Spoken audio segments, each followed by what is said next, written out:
बिस्मिल्लाहिर्रहमानिर्रहीम। अस्सलाम वालेकुम व्यूअर्स, वेलकम करता हूं मैं आपको अपने चैनल आज़ाद ग्रीन लाइफ पर। दोस्तों, लौंग के बगैर मसाले अधूरे हैं। लौंग ना हो तो मसाले पूरे नहीं होते। तो आज की वीडियो में हम बात करेंगे लौंग को कैसे ग्रो किया जाता है और इसके क्या क्या हमें फ़ायदे हैं और हम लौंग से तेल कैसे बनाते हैं।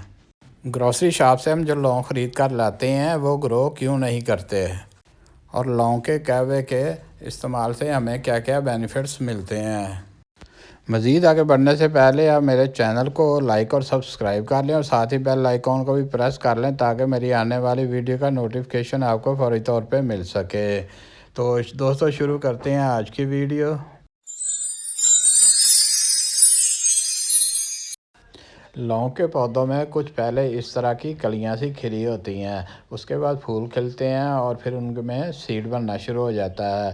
तो ग्रोसरी शॉप से हम जो लौंग लेके आते हैं ये अभी मैच्योर होने से पहले ही उन फूलों को उतार लिया जाता है और खुशक कर लिया जाता है और उनको मार्केट में भेज दिया जाता है। जिसकी वजह से दोस्तों, हम जो ग्रोसरी शॉप से लौंग लेके आते हैं वो मैच्योर नहीं होते, उनमें अभी सीड नहीं बना होता। चूँकि दोस्तों इनमें अभी बीज ही तैयार नहीं हुआ तो पौधे कैसे उग सकते हैं। तो इसलिए दोस्तों आपको इसके लिए स्पेशल जो मैच्योर बीज होता है वो लेना पड़ेगा। अगर आप उनको ग्रो करेंगे तो वो इजीली ग्रो हो जाएगा। सीड हासिल करने के लिए कुछ कलियों को पौधों पे छोड़ दिया जाता है जो कुछ अरसे के बाद कुछ इस तरह के बीज में बदल जाती हैं जिनको हम ग्रो कर सकते हैं। लौंग के ज़रिए आपको जो वीडियो दिखाई जा रही होती हैं कि पौधे को ग्रो कर रहे हैं, दोस्तों वो बिल्कुल गलत है। इस तरीके से कोई पौधा जो है वो ग्रो नहीं कर सकता। तो लौंग का बीज जब तक ना लगाया जाए पौधा ग्रो नहीं होगा। तो इसलिए दोस्तों, जब भी आपने पौधा लगाना तो या तो नर्सरी से डायरेक्ट पौधा ख़रीदें या फिर आप इसका बीज जो है वो ग्रो करें। लौंग का बीज उगाने के लिए जो हम मिट्टी तैयार करेंगे उसमें 40% जो है आपने कैनाल सैंड ले लेनी है यानी भाल, और उसमें 30% आप कोकोपीट शामिल करें और 30% ही उसमें कंपोस्ट शामिल कर लें। तो दोस्तों, इस सॉइल में लौंग का बीज जो है बड़ी जल्दी और अच्छे तरीके से ग्रो कर जाएगा।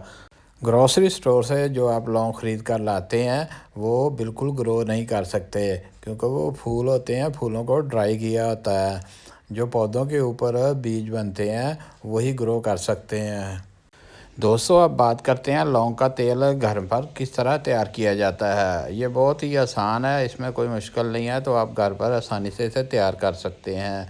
इसके बहुत ज़्यादा फ़ायदे हैं। ये बाल लंबे करने, पट्ठों और हड्डियों की मजबूती के लिए इस्तेमाल किया जाता है। लौंग का तेल बनाने के लिए हम 1 कप ऑलिव ऑयल जैतून का तेल जो है वो ले लेंगे और उसमें 1 चम्मच लौंग पीस कर हम इसमें शामिल कर देंगे। इसे अच्छी तरह ढाँप के तकरीबन 3 से 5 दिन तक, ये डिपेंड करता है धूप पर। अगर सर्दियों का मौसम है तो आप इसको 5 दिन तक और अगर गर्मी है तो 3 दिन तक इसको धूप में रखेंगे।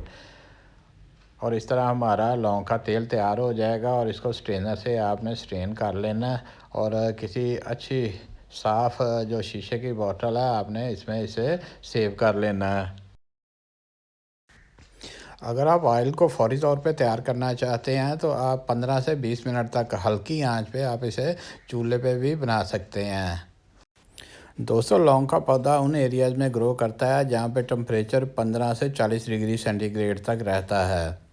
जो लौंग के दरख्त खुले एरियाज़ में ग्रो करते हैं वो तकरीबन 30 से 35 फीट तक इनकी हाइट हो जाती है और इनके ऊपर बहुत ज़्यादा लौंग आते हैं। सर्दियों में लौंग का कहवा इस्तेमाल किया जाता है। ये हमारी क़ुव्वत मदाफ़त को बहुत ज़्यादा बढ़ा देता है। तो इसे बनाने के लिए हम बर्तन में पानी ले लेते हैं और उसको बॉयल करते हैं।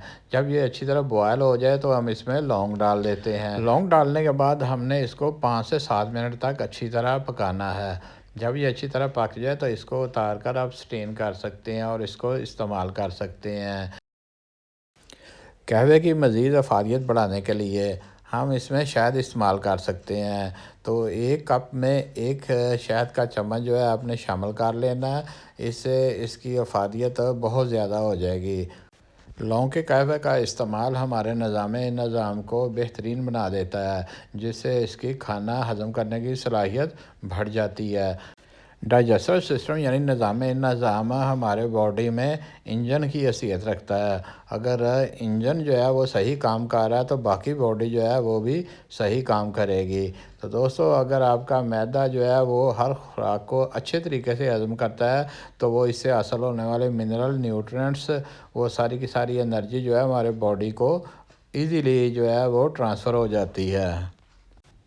इसके अलावा दोस्तों, लौंग या लौंग का तेल जो है ये दांतों के दर्द को रिलीफ़ देता है, और अगर मसूड़ों में स्वेलिंग है तो उन स्वेलिंग को भी ये ख़त्म करता है, क्योंकि लौंग का तेल या लौंग इसमें मसूड़ों को नरम करने की सलाहियत होती है, जिससे हमारे दांतों और मसूड़ों को दर्द में बहुत ज़्यादा रिलीफ़ मिल जाता है।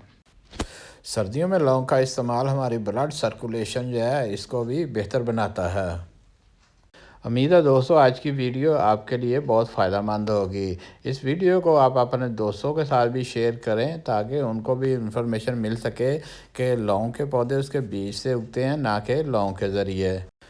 जो मेरे चैनल पर नए हैं वो लाइक और सब्सक्राइब कर लें, और साथ ही बेल आइकॉन को भी प्रेस कर लें ताकि मेरी आने वाली वीडियो का नोटिफिकेशन फ़ौरी तौर पर मिल सके। मिलेंगे नेक्स्ट वीडियो में। ओके, अल्लाह हाफिज़।